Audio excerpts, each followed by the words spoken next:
comes to horror and monster movies, we all love our fair share of guilty pleasures, and the 80s were a golden era in this regard.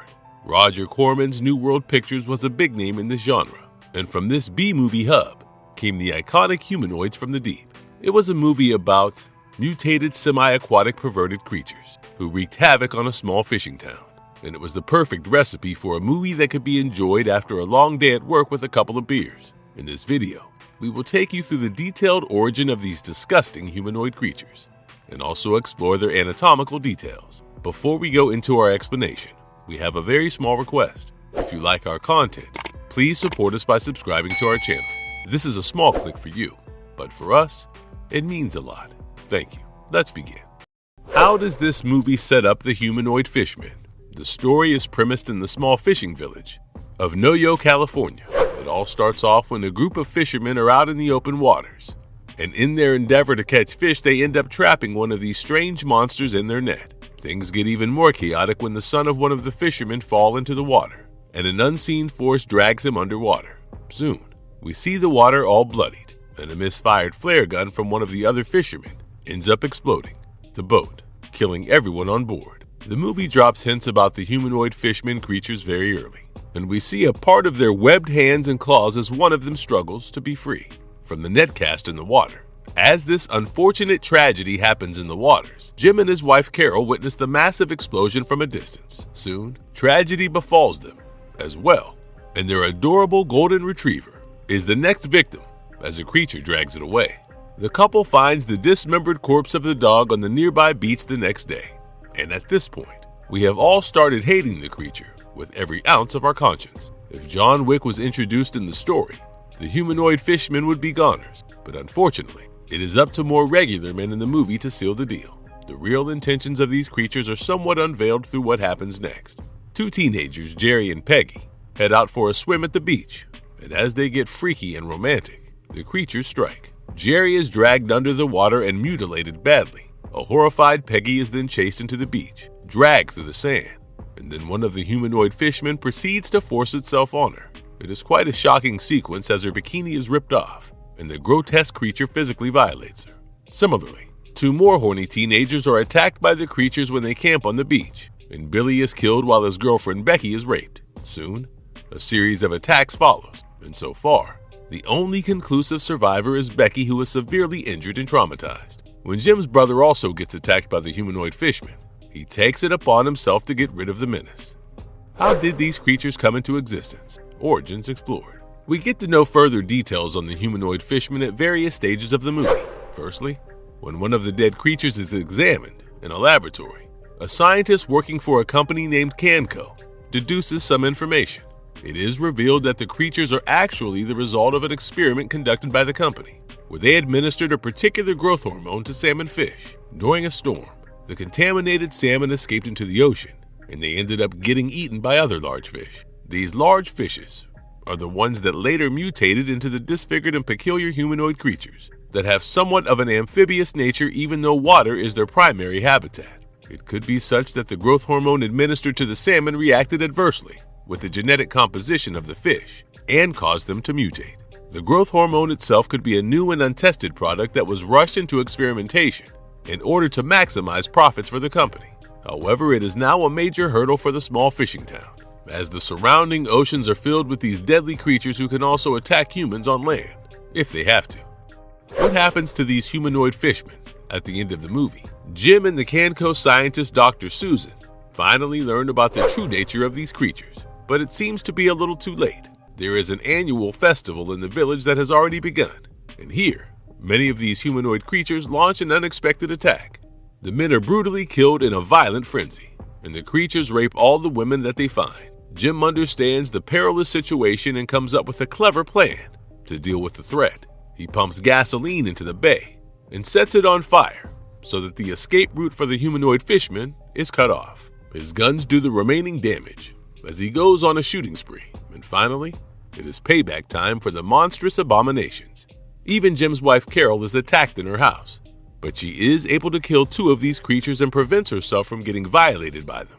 The next morning, things finally seem to have returned back to some sense of normalcy, and we could almost have a proper happy ending Had it not been for the final scene of the film, Dr. Susan is observing Peggy in the laboratory, and she is now pregnant following her brutal physical violation and trauma. As the scientist examines Peggy's condition, as she is about to give birth, and then the movie takes a leaf out of the chestburster scene from Alien. One of the monstrous offspring that looks like a miniature version of the humanoid fishman bursts out of her womb in a graphic sequence, and a dying Peggy is left screaming at the baby, which is also making strange, screeching sounds. It seems like the makers wanted to leave some room for a sequel, and clearly, the threat of the humanoid fishman is still out there, in the fishing village of Noyo. What do these creatures look like, and what is their purpose? Humanoids from the deep is not exactly a big budget effort, and the lack of resources shows in the creature design and execution. Of course, all you get are people in monster suits. But if you don't mind the campy visuals, it is still quite an exciting concept. The humanoid fishmen are bipedal, and from what we have seen, they move just like humans on land. Their greenish-black skin is covered in bumps and looks absolutely ghastly, and there seems to be dangling hair-like appendages on their skin as well, which can almost be mistaken for their attire. They have sharp teeth and claws, and their hands and feet have webbing, which suggests their predominantly aquatic nature. The eyes of these creatures are equally terrifying as their overall appearance, and overall, it is quite a nightmarish moment when the humanoid fishmen attack their victims or force themselves on the women. As for their purpose, like any other species, the primary focus of these creatures seems to be on reproducing fast and rapidly. They want their species to be sustainable in the long run, which wouldn't be possible if their numbers don't grow fast enough. This means that they try to mate with every female in sight, even if it is by force, which makes them quite a perverted and disgusting species in general. We will explore the details of their reproduction process later in the video. Are the creatures capable of evolving quicker than usual? When Dr. Susan examines one of these creatures in the laboratory, she makes many deductions that actually make a lot of sense. For instance, the evolutionary nature of these creatures is quite remarkable. She suggests that they are largely aquatic creatures, but they can also adapt to the land. We have seen how they go deep into the inland and hunt down their prey, and this wouldn't be possible for the regular amphibians who need to be very close to the water surface at all times. She also suggests that the creatures might be evolving still, which means that their evolution process is quicker than usual. The mutated existence of these creatures is not too long, and in this short span of time, they have already mastered the trick to survive, their hunting tricks, mating rituals, and food habits. Everything suggests evolution taking place faster than usual, and it is scary to imagine what these creatures can accomplish if they survive for decades on this planet. How strong are the humanoid fishmen? The humanoid fishmen are quite strong, and purely going by brute physical strength, they can easily overpower an average human. We have seen them drag women away like a rag doll, and it seems like their bulky build and anatomy allow them to toy with an adult human. Since these creatures have evolved from large fish, they even get the strength and stamina of the gigantic fish in the ocean, and it adds to their overall power. Let's not forget how one of them breaks free from the large fishing net in the first scene. Luckily, for the people of the small fishing village, the monsters do not have any superpowers, and they are also quite vulnerable to certain things that can be used against them. Are these creatures capable of cross-species reproduction? What makes them so perverted? The reproductive process of the humanoid fishmen has to be their most interesting feature. From the very beginning of the movie, it has been established that they will hump any moving female on their radar. But they do have a special eye out for the pretty one. Their mating process is similar to humans, except that the monsters have no notion of consent and simply force themselves on the hapless victims. But can these creatures not mate among themselves? Well, there is a chance that they are not capable of doing so. And it is also possible that all members of the species are male. We haven't really come across a female humanoid fishman in the movie, so the latter seems more likely. Thus, they have to hunt down the female humans in order to reproduce.